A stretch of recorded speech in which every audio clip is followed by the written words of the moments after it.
Part 1. Hello. Oh, hello. My name's Jan.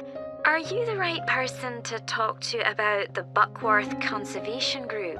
Yes, I'm Peter. I'm the secretary. Good. I've just moved to this area and I'm interested in getting involved. I was in a similar group where I used to live. Could you tell me something about your activities, please? Of course.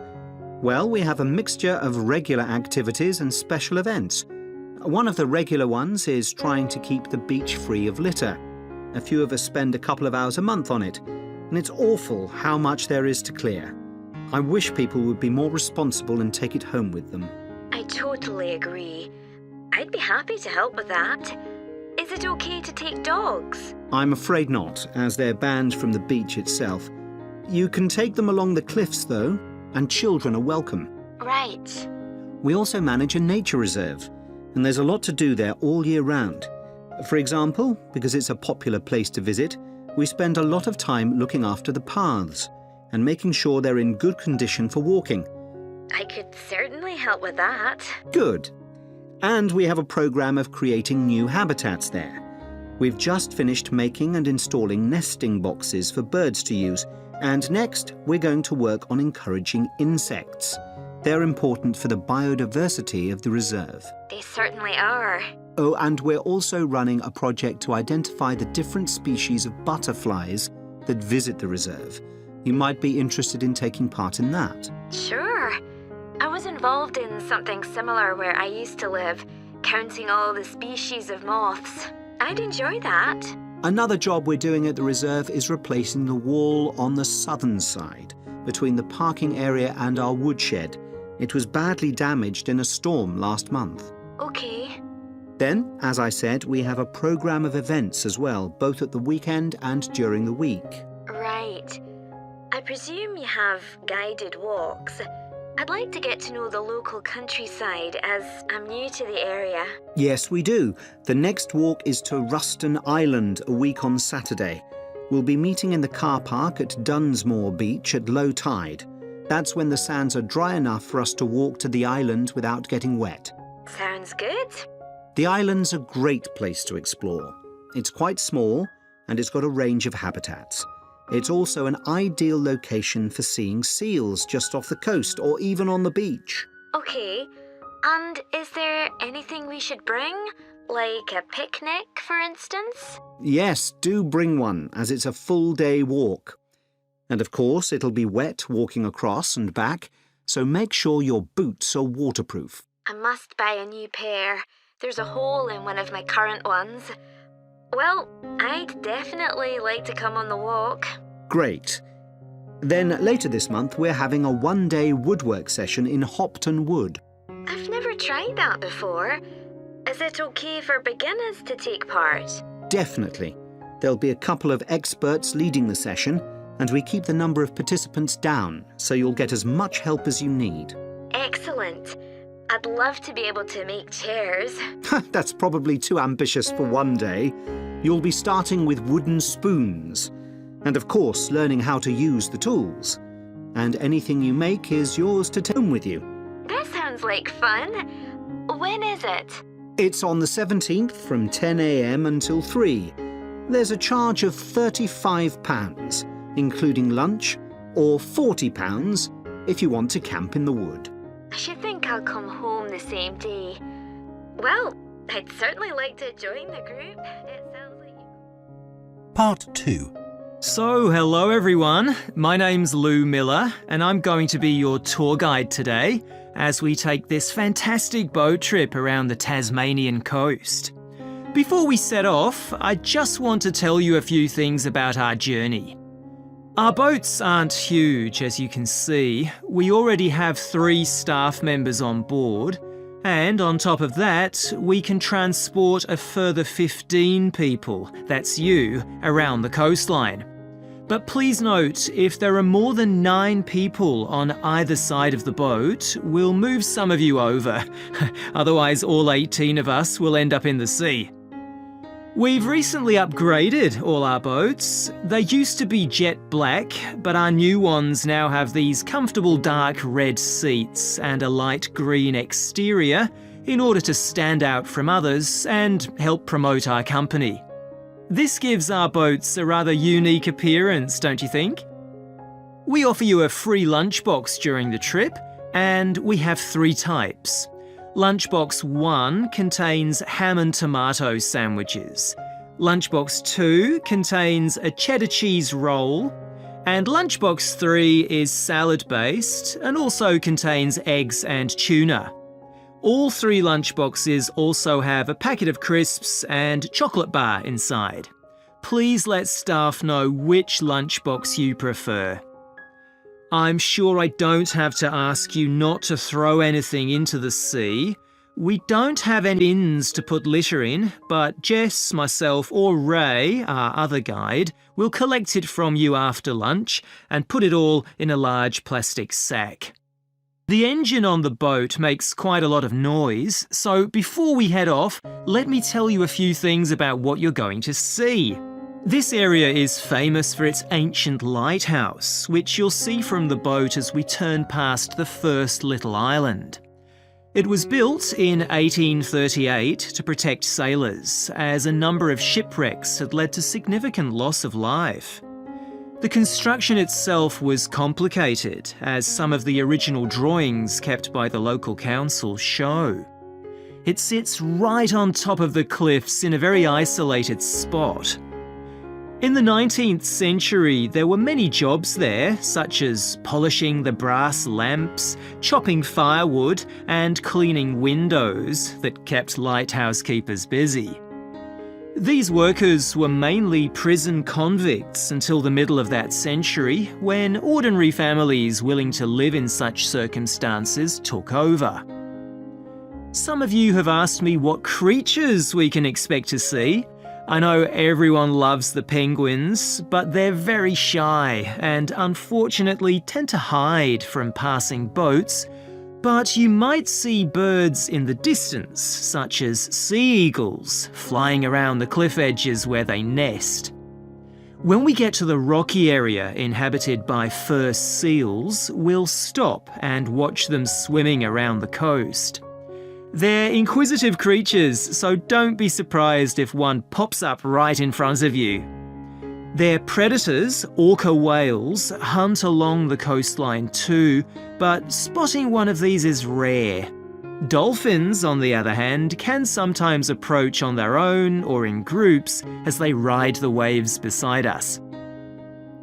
Lastly, I want to mention the caves. Tasmania is famous for its caves, and the ones we'll pass by are so amazing that people are lost for words when they see them. They can only be approached by sea, but if you feel that you want to see more than we're able to show you, then you can take a kayak into the area on another day, and one of our staff will give you more information on that. What we'll do is to go through a narrow channel, past some incredible rock formations, and from there we'll be able to see the openings to the caves, and at that point we'll talk to you about what lies beyond. Part 3. So, Tim, we have to do a short summary of our work experience on a farm. Right. My farm was great, but arranging the work experience was hard. One problem was it was miles away and I don't drive. And also, I'd really wanted a placement for a month, but I could only get one for 2 weeks. I was lucky. The farmer let me stay on the farm, so I didn't have to travel. But finding the right sort of farm to apply to wasn't easy. No, they don't seem to have websites, do they? I found mine through a friend of my mother's, but it wasn't easy. No. My farm was mostly livestock, especially sheep. I really enjoyed helping out with them. I was up most of one night helping a sheep deliver a lamb. On your own? No, the farmer was there, and he told me what to do. It wasn't a straightforward birth, but I managed. It was a great feeling to see the lamb stagger to its feet and start feeding almost straight away, and to know that it was okay. Then another time, a lamb had broken its leg, and they got the vet in to set it. And he talked me through what he was doing. That was really useful. Yes, my farm had sheep too. The farm was in a valley and they had a lowland breed called Suffolks, although the farmer said they'd had other breeds in the past. So were they bred for their meat? Mostly, yes. They're quite big and solid. My farm was up in the hills, and they had a different breed of sheep. They were Cheviots. Oh, I heard their wool's really sought after. Yes, it's very hard wearing, and they use it for carpets. Right. I was interested in the amount of supplements they add to animals' feed nowadays. Like, even the chickens got extra vitamins and electrolytes in their feed. Yes, I found that too. And they're not cheap. But my farmer said some are overpriced for what they are, and he didn't give them as a matter of routine, just at times when the chickens seemed to particularly require them. Yes, mine said the same. He said certain breeds of chickens might need more supplements than the others, but the cheap and expensive ones are all basically the same. So, did your farm have any other livestock, Diana? Yes, dairy cows. I made a really embarrassing mistake when I was working in the milk shed. Some cows had been treated with antibiotics, so their milk wasn't suitable for human consumption, and it had to be put in a separate container. But I got mixed up, and I poured some milk from the wrong cow in with the milk for humans, so the whole lot had to be thrown away. The farmer wasn't too happy with me. I asked my farmer how much he depended on the vet to deal with health problems. I'd read reports that the livestock's health is being affected as farmers are under pressure to increase production. Well, he didn't agree with that, but he said that actually some of the stuff the vets do, like minor operations, he'd be quite capable of doing himself. Yeah, my farmer said the same, but he reckons vet skills are still needed. Now we've got to give a bit of feedback about last term's modules. Just short comments, apparently. Shall we do that now? Okay, so medical terminology. Well, my heart sank when I saw that, especially right at the beginning of the course, and I did struggle with it. I thought it'd be hard, but actually, I found it all quite straightforward. What did you think about diet and nutrition? Okay, I suppose. Do you remember what they told us about pet food and the fact that there's such limited checking into whether or not it's contaminated? I mean, in comparison with the checks on food for humans, I thought that was terrible. I think the module that really impressed me was the animal disease one, when we looked at domesticated animals in different parts of the world, like camels and water buffalo and alpaca. The economies of so many countries depend on these, but scientists don't know much about the diseases that affect them. Yes. I thought they'd know a lot about ways of controlling and eradicating those diseases, but that's not the case at all. I loved the wildlife medication unit. Things like helping birds that have been caught in oil spills.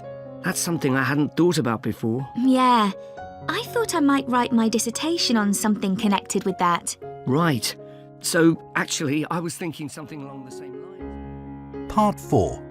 Labyrinths have existed for well over 4,000 years. Labyrinths and labyrinthine symbols have been found in regions as diverse as modern-day Turkey, Ireland, Greece, and India. There are various designs of labyrinth, but what they all have in common is a winding spiral path which leads to a central area.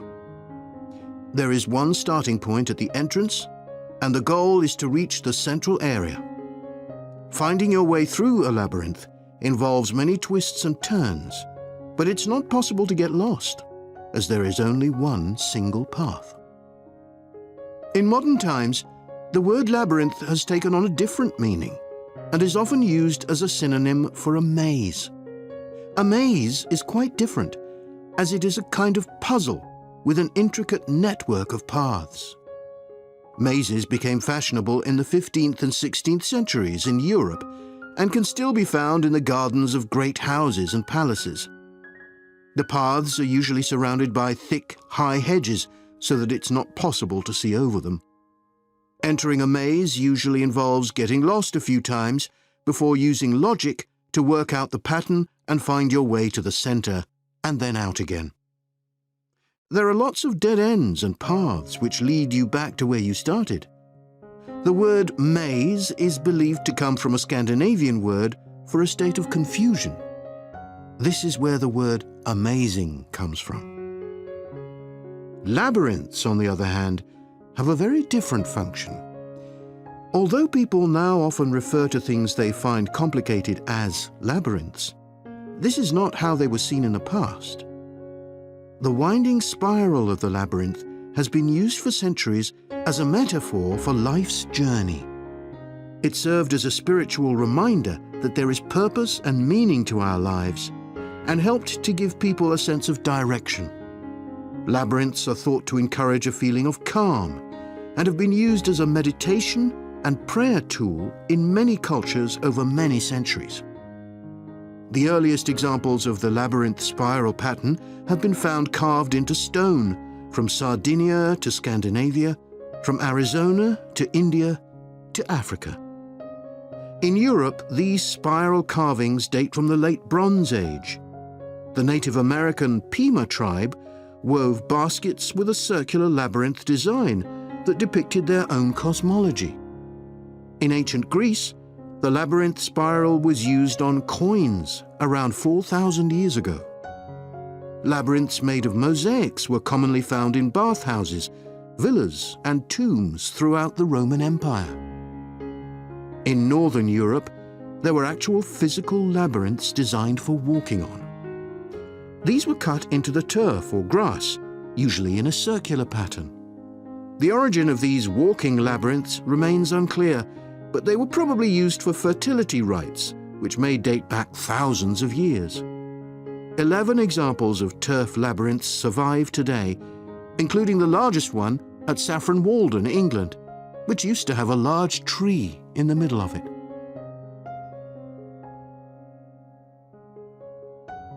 More recently, labyrinths have experienced something of a revival.